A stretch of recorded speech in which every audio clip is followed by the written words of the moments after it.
Well, good evening, all. Ira Epstein, and here we are on a rough trading day for your financial market wrap-up. And this is Thursday, and it is the 3rd of April, 2025 at 6:20 p.m. Central Time. We were surprised today, not by the tariff news, but OPEC came out, and OPEC decided to pull the plug on nations that are not listening to their quotas. And I'll get into that in a few minutes, but it's one of the biggest break days we've had in many years in oil prices. Yeah, it's down hard. We're talking dollars, many of them a barrel. In the stock market, it came apart. And when did it do it? Well, it certainly was down 1,000 points yesterday at the end of the day.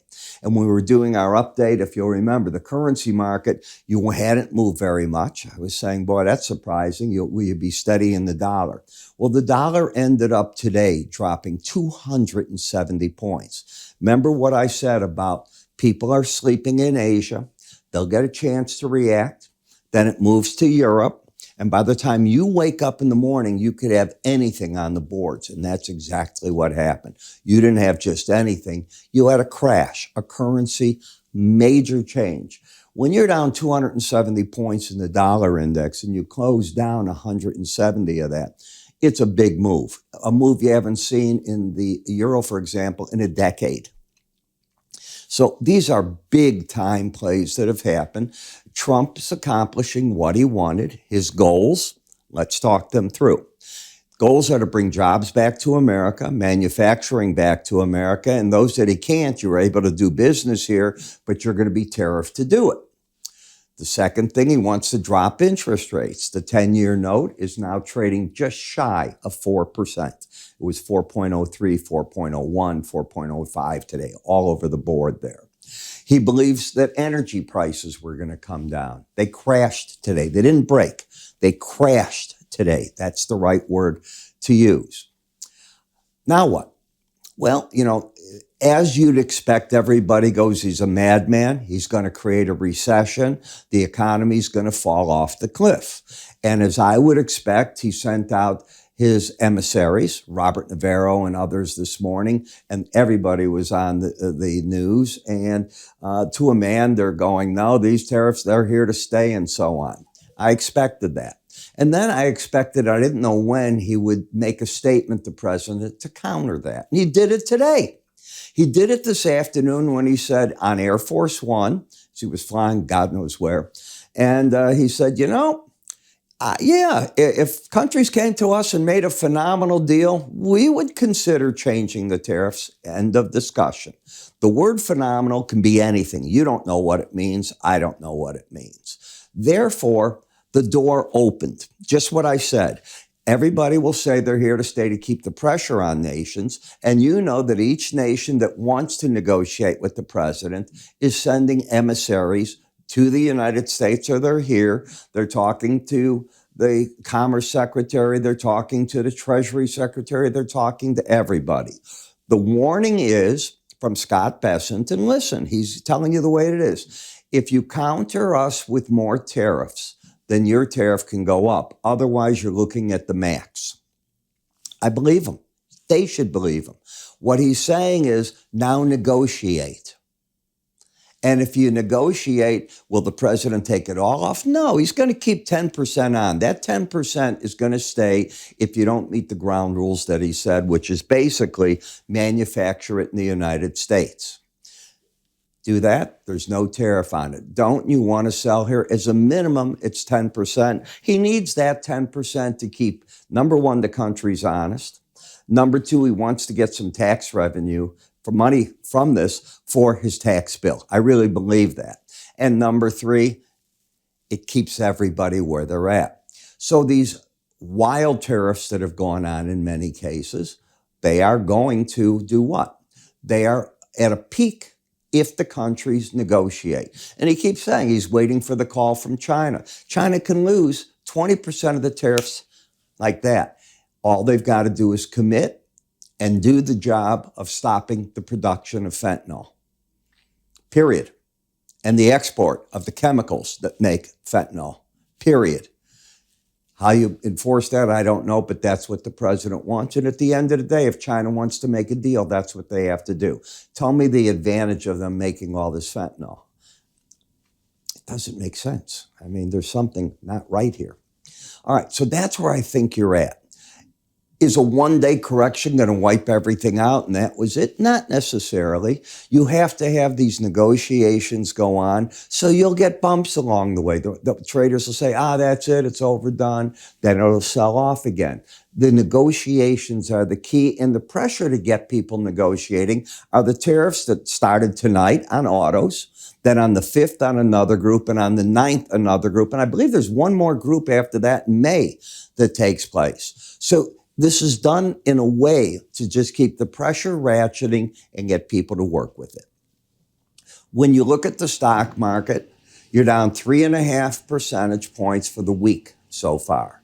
That's a pretty big size break, but look where you're at from those highs. Now you're back down to the 54,000 level, and this is on a close-only chart, not highs and lows. When you look at this chart, which is a bar chart, you can see you're knocking on the door of the 5,400 level. You hit 5,407 and a quarter. Yesterday was the trap. Now you'll say, what do I mean by a trap? Let me explain it to you. You closed yesterday on an upbeat because traders believed, for whatever reason, that in the Rose Garden, the market was going to go just perfect and things would be okay. Remember, the market settles at 3 o'clock in futures the same time as it does with the stock market itself, which is 4 o'clock Eastern time. Number 2, the market in futures trades an extra hour. It's still the settlement price at 3 o'clock, but it trades. So during that conversation, as soon as the president said 10% tariffs, this market took off big time. And then as the president kept talking and said, and here's the other layer, and he brought out with Howard Lutnick that board of all these tariffs, the market from the 1% gain went to a 4% loss. And then tonight, as traders got to look at it, they just literally smashed this market. Once you opened underneath that low, game was over. All you had to do is take that out, and it's called a trap. It's a bull trap in the market, and the market sets up where it might go. My outside day course on education, IraEpstein.com, teaches you that. So as soon as I saw that, I went, uh-oh. And we saw that at nighttime, what was going on. I had an idea you were in trouble.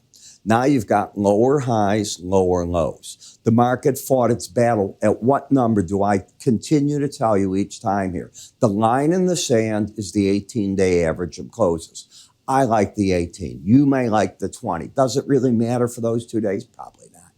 But I ran studies for so many years in my charting career. I used to buy services that would optimize this for each market. I found it to be worthless at the end of doing it for maybe 2 years. And I said, just go with what my instincts were. And so I used the 18. The goal would have been to get to the Bollinger Band, but you were underneath it at yesterday's low. So when you broke through, I don't have a downside goal. Whatever it's going to do, it's going to do. And you're oversold already. Now, markets stay within Bollinger Bands 95% of the time. So somewhere along the next few days, this market should fight to get back into the band. It could be as early as tomorrow with Friday upon us in the market, either people bailing and say, I've had enough, I want to save my wealth, or people just saying, no, I'm not selling into that. I've heard people today going all over the news, well, get out your shopping list and buy right now. I don't think so yet. I'd rather be a little late to the party on some things. There are stocks that I like. And I think if you buy 5%, 10% of ones you like for the long term on these type of breaks, I think that's what your shopping list should do. But that's not for a trade. That's for an investment. Do we understand that? But in the futures, absolutely not. 90% leverage doing that could be the kiss of death. Hit and run trades? Absolutely. This is a day trader's delight. Understand what you're at right now. So the volatility people are trading this like there's no tomorrow. When you look at the Dow, came down, got underneath that low, and that's where you're at right now. The Russell, you're in bear territory.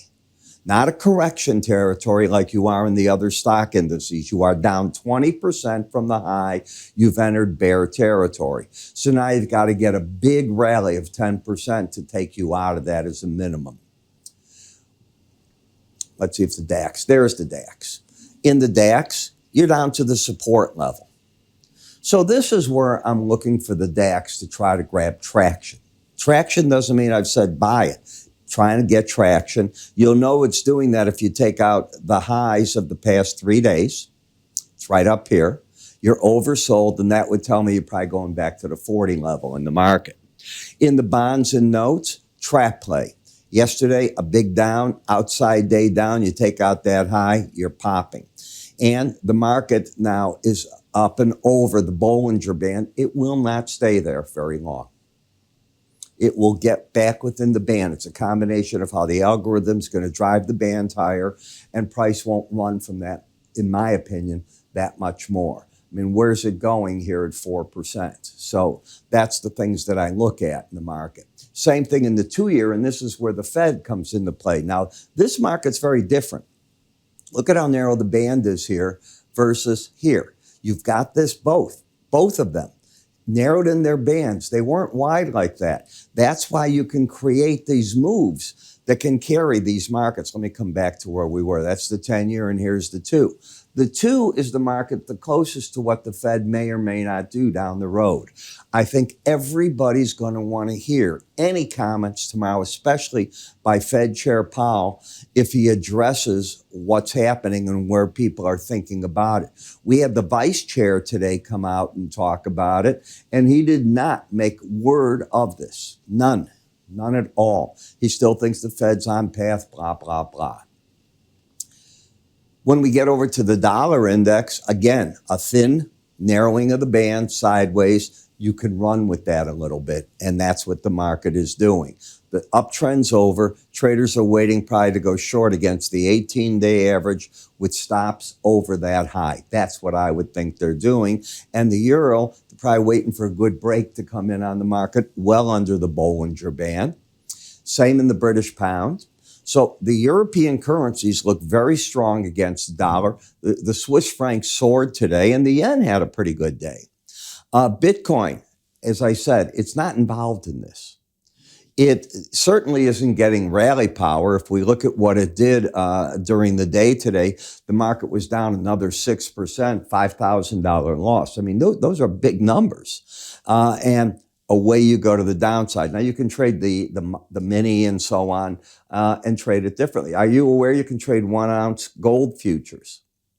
So there's many ways to do this. They're now going to come out with new products on some stock indices.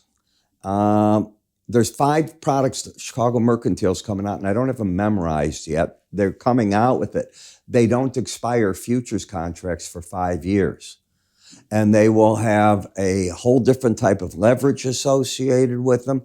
For people that want to stay and use the leverage, not as high probably, and longer, these are going to be continuous contracts. So something brand new comes out in June, and I will study up on it and get a feel. Just broke today in the news that I saw. In the crude oil, this is what I was saying.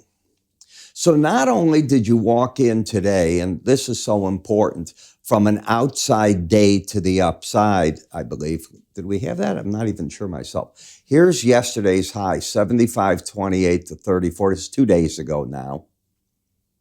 Yeah, you had your outside day up. And if you take that low out, the first objective is the closest moving average, and it goes in layers. This is what happened because out of nowhere, and I mean out of nowhere, instead of OPEC increasing production by $130,000 a barrel and demanding that the countries that have been cheating cut back in a gradual way starting in April, their production. Obviously, they couldn't get those countries to agree. And so OPEC did what it did to Russia. They got 8 countries that said, you know something? Why don't we in May just increase our production? We'll take back our market share. We're going to do 433,000 barrels, and we may even increase that come June. Kaboom! You're down 6% today in the market. Add the tariff of threat of slowing of world economies. With that, you change the whole game in one statement. Very interesting play. Last but not least, the WTI crude. And look at Rebob gasoline. Now, I thought Rebob was too high and that we would have a chance for the spring-summer buying. This is going to give it to you. So this break should set it up. It's not there yet. I expect it to develop, but this is, knock on wood, an opportunity, because at the end of the day, we're all going to drive. We may not travel on planes a lot, but you're going to stay in the U.S. if you're scared, and you're still taking those trips and doing whatever you want. Spring, summer driving should be very good, barring crazy weather. And natural gas not impacted by all this. Natural gas is in its own world, and with the Bollinger Bands narrowing in, you're probably going to wind up here going sideways for the next big move. So it's exciting. Now, this is where you got to play and learn how to use the Bollinger Band. You keep hearing me talk about it. My course is pretty neat. You get all the charting software you see me using in this. You get access to both my Spider and my ETF morning subscriber videos. You get all the videos to teach you how to do what I do, and then you see me do it in the morning and explain it in detail in the daily videos you get and the weekly videos. And as I do my next big report, for those of you that have run into this already, you know, if you do one of my reports, if you don't subscribe to one of my services, eventually you got to pay about half the cost of a monthly subscription to see the report. And I think those reports are worth the money. But why not get it thrown in? So we throw that in while your 2-week subscription is going. Got it? So you get all the access to everything. You can find out more. Just go to iraepstein.com, education, look at the outside day, and you might even want the full course that we have. In any case, I'm Ira. You have yourself a great trading day tomorrow, and we'll see just where we end up for the weekend edition of our charts. You take care.